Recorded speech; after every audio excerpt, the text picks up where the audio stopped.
আজ বেরিয়ে পড়লাম শিব দর্শন করতে। কোথায় যাব জানি না, বর্ধমান না দুর্গাপুর। কিন্তু আমরা গিয়ে পৌঁছলাম দুর্গাপুর শিব মন্দির, যেটা গোপালপুরে অবস্থিত। কি সুন্দর করেছে ও মন্দিরটা, মানে দেখো, সাজানো গোছানো পরিষ্কার পরিচ্ছন্ন, কি বলবো, মন জুড়িয়ে গেল, প্রাণ জুড়িয়ে গেল। ভারী সুন্দর জায়গা। যদি কখনো সময় সুযোগ পাও, একবার ঘুরে এসো। মোটামুটি বোলপুর থেকে খুব একটা দূরে নয়, 1.5 ঘন্টার রাস্তা। সুন্দর, তোমার মনের শান্তি পাবে, মনে রাখার মতো জায়গা। শ্রী শক্তিধাম মন্দিরটার নাম। যাই হোক, এবার আমরা ঢুকছি সেই মন্দিরের গেটে। এই যে দেখো গেট, তো সেখান গেটের সামনে দাঁড়িয়েই মন্দিরের চূড়োটা দেখতে পাবে। এই চূড়োটা আবার সময় সময় কয়েক সেকেন্ড করে করে থেকে কালার চেঞ্জ হয়ে যায়। এই যে চূড়াটা, এর কালার চেঞ্জ হয়, লাইটিংয়ের ব্যাপার সব। যাই হোক, খুব ভালো লাগলো দেখে গো।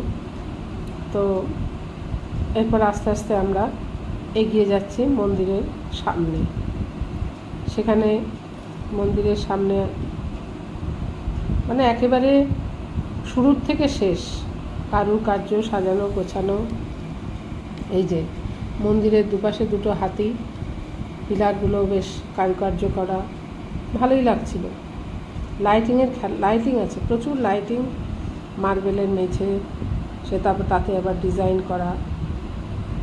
মার্বেল নয় হয়তো, এগুলো হয়তো সব টাইলসে। যাই হোক, খুব সুন্দর যত্ন সহকারে করেছে। ইচ্ছে করছিল ফাঁকা থাকলে খানিকক্ষণ ধ্যানে বসতে, কিন্তু উপায় নাই, ভিড়ও ছিল। প্রচুর মানুষ দেখতে যায়, ওখানে পুজো টুজো করে আর করে। যাই হোক, ওখানে আবার প্রসাদও দেওয়া হয়। কি অপূর্ব, শুধু পায়েসের প্রসাদ দিল, খুব সুন্দর। কিন্তু পায়েসের প্রসাদটা না হাতের মধ্যে দিচ্ছে, বাড়ি নিয়ে আসার উপায় নাই, জানো, খেয়ে তোমাকে নিতেই হবে। যাই হোক, খেলাম, প্রসাদ খেলাম। আর শিব মন্দিরটাকে আপাদ মস্তক সব ঘুরে ঘুরে সমস্তটা বেশ ভালো করে দেখলাম। খুব খুব ভালো করেছে, খুব সুন্দর করেছে।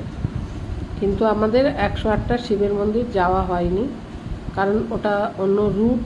আর তাছাড়া সন্ধে হলে হয়তো, জানি না সেখানটা এখন কীরকম অবস্থা আছে। তো আজকে শিব মন্দির, এও এক শিব মন্দির, শিবেরই জায়গা। ভোলানাথকে বললাম, তুমি যেই হও, সব দেবতাই এক, আর তোমার জায়গাতেই এসেছি, শুধু তোমার কাছেই এসেছি, শুধু জায়গাটা একটু বদল হয়েছে। এই যে দেখো, শিবের ভক্ত সামনেই বসে আছেন, ভিতরে পার্বতী ভোলানাথের মূর্তি, তার সামনে শিবের একদম শিব বসে আছেন, রূপোর মুকুট মাথায় দিয়ে। আশেপাশে সমস্ত দেবদেবীদের সব ছবি, খুব সুন্দর, বেশ সাজানো গোছানো। আমার তো খুব ভালো লাগলো দেখে। আর বেশ ভালো মেনটেন করেছে, খুব পরিষ্কার পরিচ্ছন্ন, ভীষণ পরিষ্কার পরিচ্ছন্ন। মন্দিরের একেবারে বাইরে থেকে ভিতর পর্যন্ত সবটা, পারলে ঘুরে এসো।